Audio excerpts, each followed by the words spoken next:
Okay.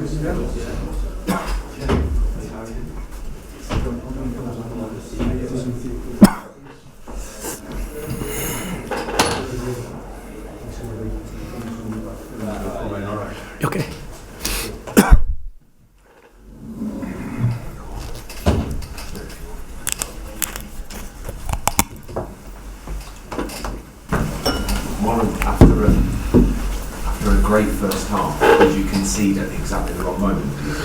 Yeah, disappointing the way we conceded, and obviously the timing of it as well. I thought we got all the things that we wanted to do for 44 minutes pretty much right.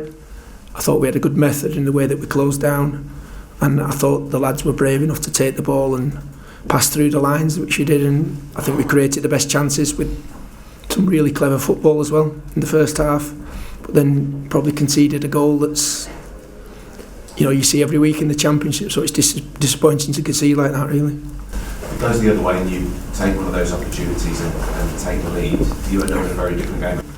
You can't say that because you don't know, do you? You know, but if you look back on the opportunities missed, certainly I thought we had clever play and the best chances, and even opportunities that didn't end up chances. You know, with a shot at goal, there was one just before it that you're thinking we're clean through and in, and we don't end up getting a shot at goal there. And even in the second half, I think the chance that Perks had was as good a move as there was in the match. You know, some clever football, slick play.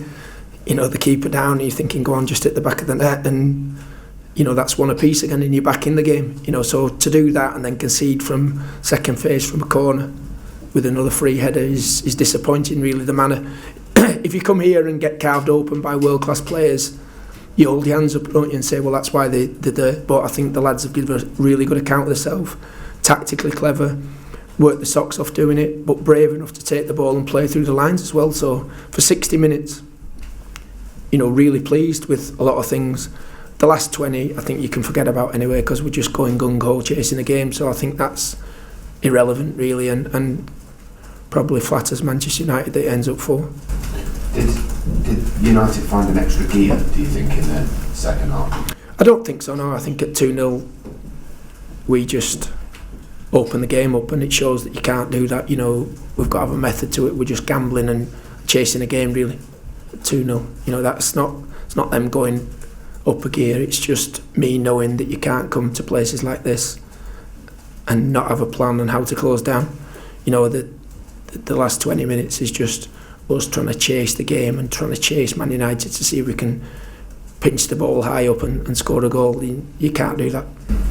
A nice moment for you on the touchline as well, as Axel Twanzebe came on, somebody that you know pretty well from your time here, I guess. Well, obviously Axel and Joel as well. You know, you've known the kids a long time. You've got a lot of memories of games and, you know, winning Premier Leagues with them and winning trophies, and you know, delighted for the two boys that they make their debuts for Manchester United. And I think particularly because the type of boys they are, you know, if there was a pride here of producing players that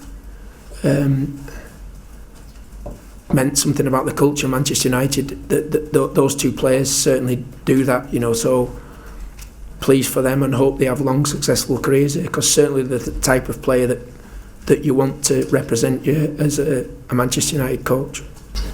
Plenty of positives for you to take into Friday's game, I guess. Yeah, a lot of positives. From, you know, there's very few times this season in the games that we've had that you've not been unhappy with the players. You know, there's a lot of effort there, a lot of clever play, a lot of team play, a lot of intelligence. It shows, I think, that if there's not a team structure and a game plan, the last 20 minutes when you're just chasing, that you get carved open. But we've certainly for 60 odd minutes there give a really good account of ourselves. I suppose the lads are down now, Warren. Your biggest job now, I guess, is to ensure that doesn't affect the positivity that you've got from your last three, victories. Yeah, they'd be down, but certainly, you know, they wouldn't have been down if you're going 0-0 at half time. I think they'd been delighted really with the way that had gone. You know, so fine margins again, and I think we've talked about it, you know, in a lot of games that we've had about fine margins, changing perceptions of how you see the game, or how in the media even it's perceived. And I think certainly the 2 goals there for 60 minutes does change a lot of things, really. And Yannick came on, no after effects from the injury.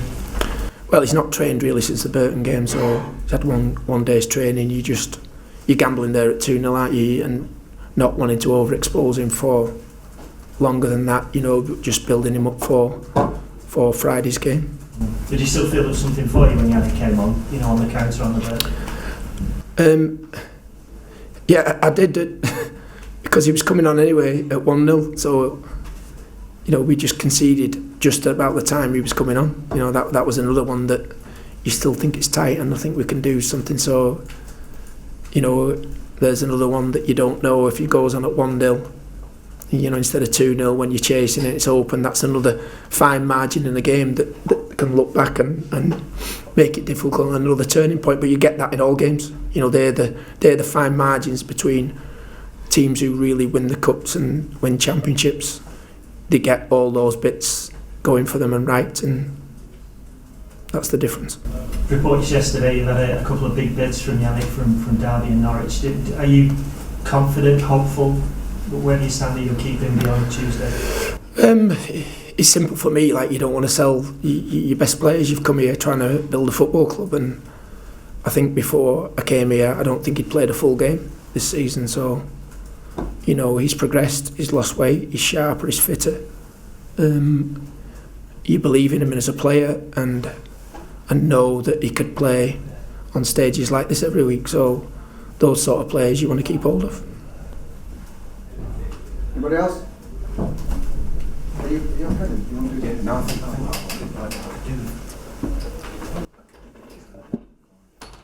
Thank you.